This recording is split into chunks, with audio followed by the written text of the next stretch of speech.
Shalom, saudara yang dikasihi di dalam nama Tuhan Yesus. Sampai bertemu kembali saat ini bersama dengan kami, Gunung Tabur Ministry. Hari ini saya akan menyampaikan beberapa kebenaran firman Tuhan yang terambil di dalam 1 Korintus 2 ayat 11 sampai dengan 13. Hari ini saya mau berbagi share tentang memasuki suatu dimensi yang baru di dalam kehidupan iman kita. Saudara, kenapa kita harus masuk dalam suatu dimensi yang baru di dalam kehidupan iman percaya kita? Masuk dalam suatu dimensi yang baru bukan hanya berbicara tentang berkat, dan berkat, tapi kita berbicara bagaimana Tuhan beracara di dalam hidupmu dan hidupku. Lebih dahsyat lagi, Tuhan beracara di dalam hidupku dan hidupmu, membawa kita dalam kebenaran yang sejati, membawa kita ke dalam pengenalan firman Tuhan. Tuhan bukan hanya untuk dipelajari, tetapi Tuhan untuk dialami. Kalau kita hanya sebatas mempelajari tentang yang adanya Tuhan, maka kita akan banyak gagal paham, saudara. Tapi kalau kita mengalami Tuhan di dalam kehidupan kita, saudara boleh lihat, saudara dan saya akan menjadi orang-orang yang berkualitas di dalam nama Tuhan Yesus. Baiklah, kita masuk ke dalam 1 Korintus 2 ayat yang 11. Siapa gerangan di antara manusia yang tahu apa yang terdapat di dalam diri manusia selain roh manusia itu sendiri? Beberapa hari yang lalu saya pernah share tentang kebenaran firman Tuhan yang terambil dari Amsal 4 ayat 23. Yang demikian firman Tuhan yang mengatakan, ada terpancar kehidupan di dalam diri orang percaya tentang adanya hati. Hati yang bertobat, hati yang mengenal Tuhan akan memancarkan kehidupan. Jika hatinya kotor, maka kehidupannya akan kotor. Jika hatinya bersih, maka kehidupan ilahi yang akan muncul di dalam kehidupannya. Saudara, siapa yang mengetahui roh manusia di dalam dirinya selain roh manusia itu sendiri? Dan firman Tuhan selanjutnya di 1 Korintus 2 ayat 11 dikatakan juga seperti ini, saudara. Demikian pula lah, tidak ada orang yang tahu apa yang terdapat dalam diri Allah selain daripada roh Allah. Saudara dan saya perlu belajar yang tentang namanya artinya kemerdekaan di dalam roh. Saudara, tanpa sengaja bulan ini kita memasuki yang namanya 17 Agustusan. Nah, di dalam 17 Agustusan itu ada yang namanya perlombaan, ada yang namanya kita memperingati tentang kemerdekaan. Saudara, kita perlu tahu, kemerdekaan bukan hanya dinikmati oleh bangsa dan negara tercinta kita Indonesia, tapi kemerdekaan juga harus kita nikmatin di dalam roh kita. Bagaimana caranya? Jangan mau terbelenggu oleh yang namanya kedagingan di dalam hidup kita. Jangan mau yang terbelenggu yang namanya kedagingan terus di dalam kehidupan kita. Karena hawa nafsu kedagingan, iri, dengki, cabul, dan lain-lain sebagainya itu di dalam Galatia 5 ayat 23 itu akan mendatangkan malapetaka di dalam kehidupan orang percaya. Dengan adanya kedagingan di dalam kehidupan kita, maka kemerdekaan di dalam roh itu akan hilang, saudara. Bagaimana itu bisa terjadi dalam kehidupan kita? Mungkin kita tenggelam dengan namanya dosa, dan dosa, terus menikmati dosa adalah sesuatu yang menjauhkan diri kita daripada kehendak Tuhan. Dan saudara perlu tahu, dengan saudara menikmati dosa, ujung-ujungnya adalah kematian yang kekal. Ujung-ujungnya adalah jauh daripada kasih karunia Allah. Tetapi kemerdekaan di dalam Roh Kudus itu adalah sesuatu yang luar biasa yang harus saya dan saudara dapatkan dalam kehidupan orang percaya. Bagaimana kita bisa masuk dalam suatu kemerdekaan di dalam roh? Artinya begini, saudara. Masuk dalam suatu pertobatan yang sungguh. Jangan masuk dalam kedagingan yang sungguh. Jika engkau masuk dalam suatu kedagingan yang sungguh, engkau akan meninggalkan Tuhan. Hatimu akan banyak kecewa. Hatimu akan jauh sekali dengan Tuhan. Mari sama-sama kita alami namanya kemerdekaan di dalam roh. Maka itu akan mendapatkan sesuatu ilahi yang luar biasa dalam kehidupan saya dan saudara. Saya akan bercerita tentang satu kesaksian 7 tahun yang lalu. Kami mengalami Tuhan dalam kehidupan keluarga kami, di mana waktu itu istri saya mengandung pada bulan keempat. Istri saya mengalami pendarahan. Waktu itu kami sedikit ada rasa putus asa, tetapi di dalam hati saya mengalir damai sejahtera Allah. Dan saya tahu satu hal, apa yang Tuhan percayakan tidak akan pernah diambil kembali. Itu yang saya pegang di dalam kehidupan iman saya. Pada malam itu, Tuhan memberi saya satu jadwal khotbah di suatu gereja. Pada waktu saya mau berangkat, istri saya mengalami suatu pendarahan pada kehamilan istri saya pada bulan yang keempat. Waktu saya lihat istri saya sangat sedih, saya berdoa di atas perut istri saya dan saya katakan, apa yang Tuhan beri, Tuhan akan memberinya. Dan saya percaya kalau Tuhan sudah memberi, Tuhan tidak akan pernah mengambilnya kembali. Bahkan Tuhan memberkatinya. Itu iman dalam kehidupan saya. Dan saya ingin sekali malam itu Tuhan mengadakan suatu tanda dan mukjizat. Pada malam itu saya berdoa di atas perut istri saya. Saya bilang, nama anak saya waktu itu sudah saya namakan Gracia. Gracia, kamu akan tumbuh menjadi anak yang luar biasa. Kamu akan dipakai Tuhan. Malam ini Papi akan menyampaikan kebenaran firman Tuhan. Papi percaya Tuhan akan buat mukjizat malam ini. Pendarahan ini akan berhenti. Dan apa yang terjadi malam ini akan banyak memuliakan nama Tuhan.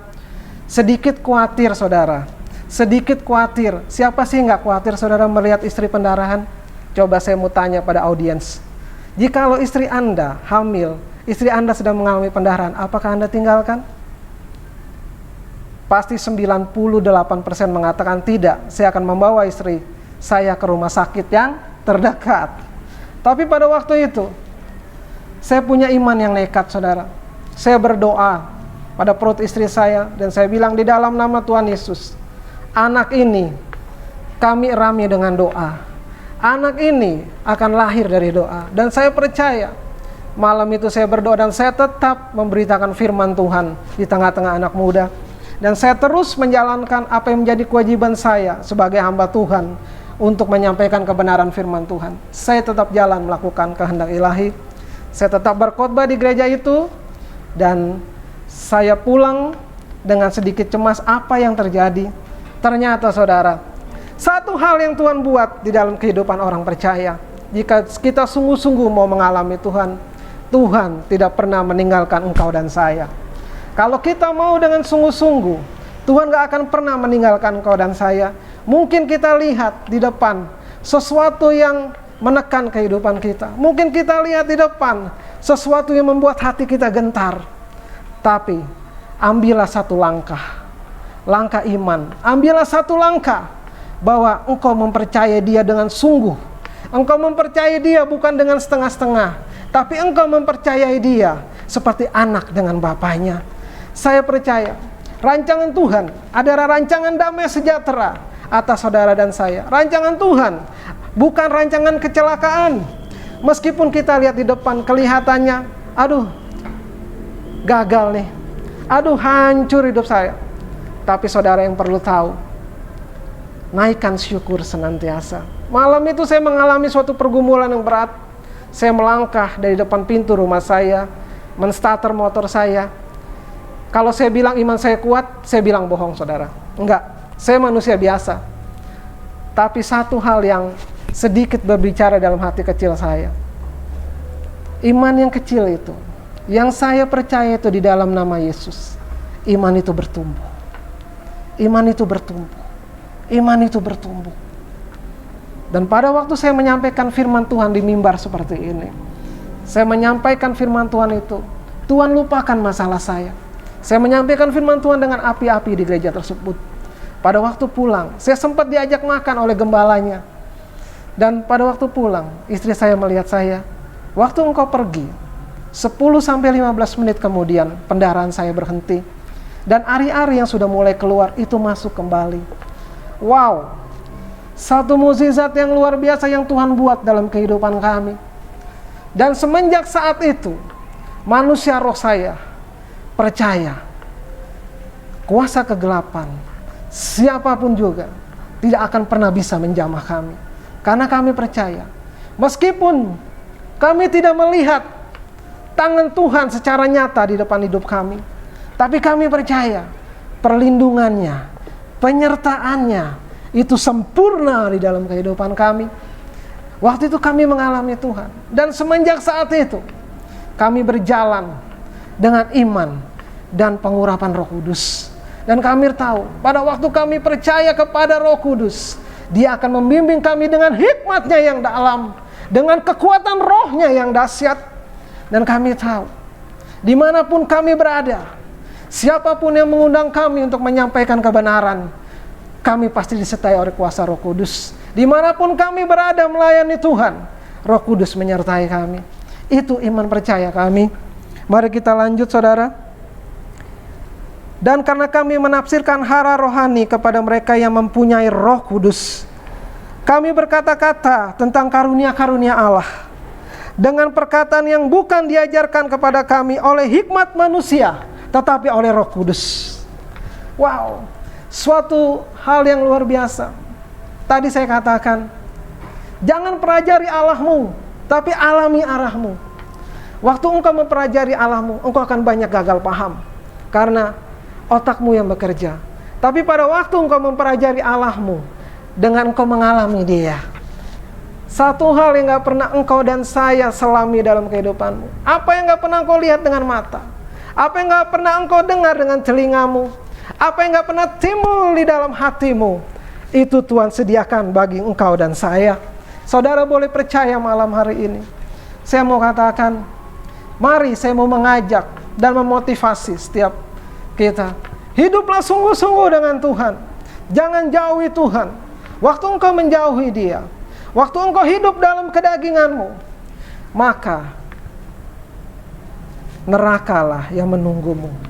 Waktu engkau berjalan bersama dengan kasih karunia ilahi, dengan kekuatan Roh Kudus yang ada di dalam hidupmu dan hidupku, surga akan menunggu kita.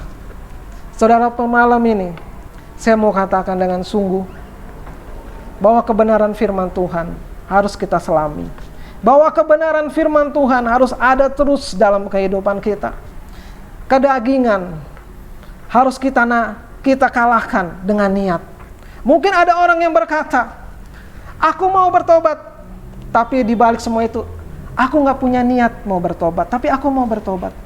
Saudara, saya mau katakan malam ini, mau beda dengan niat. Waktu saudara katakan mau, mungkin 1 jam kemudian saudara akan jatuh dalam dosa lagi.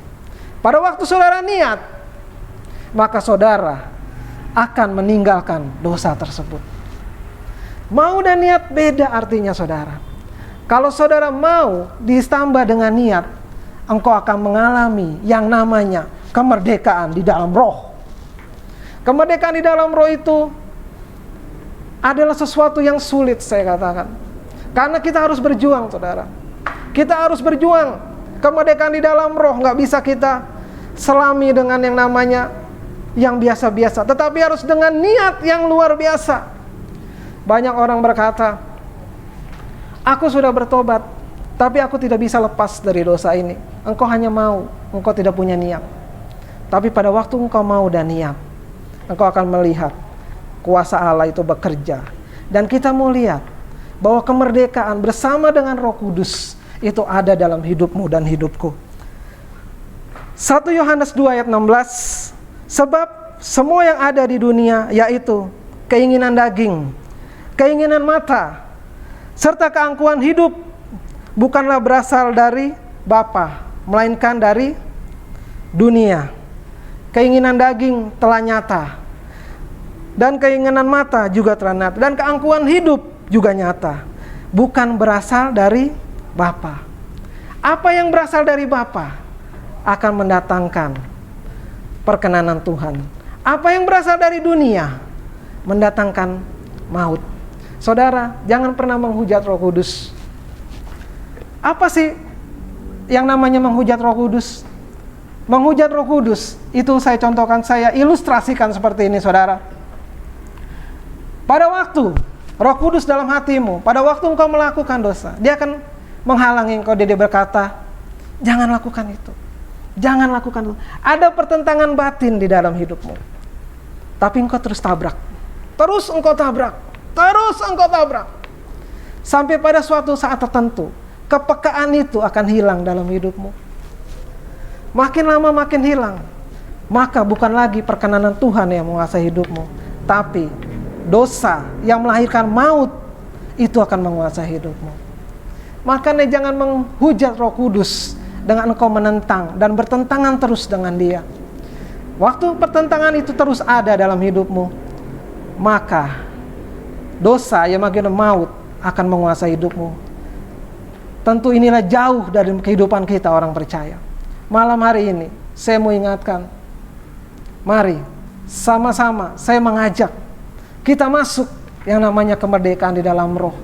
Kita mau alami kemerdekaan bersama dengan Roh Kudus.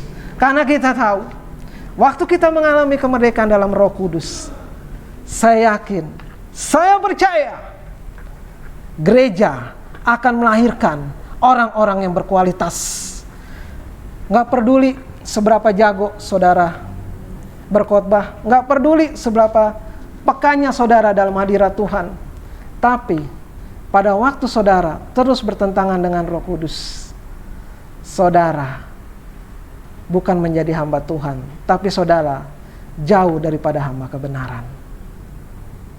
Malam ini saya mau ingatkan pada kita semua, mari kita hargai Roh Kudus. Mari kita terus bersekutu dengan dia.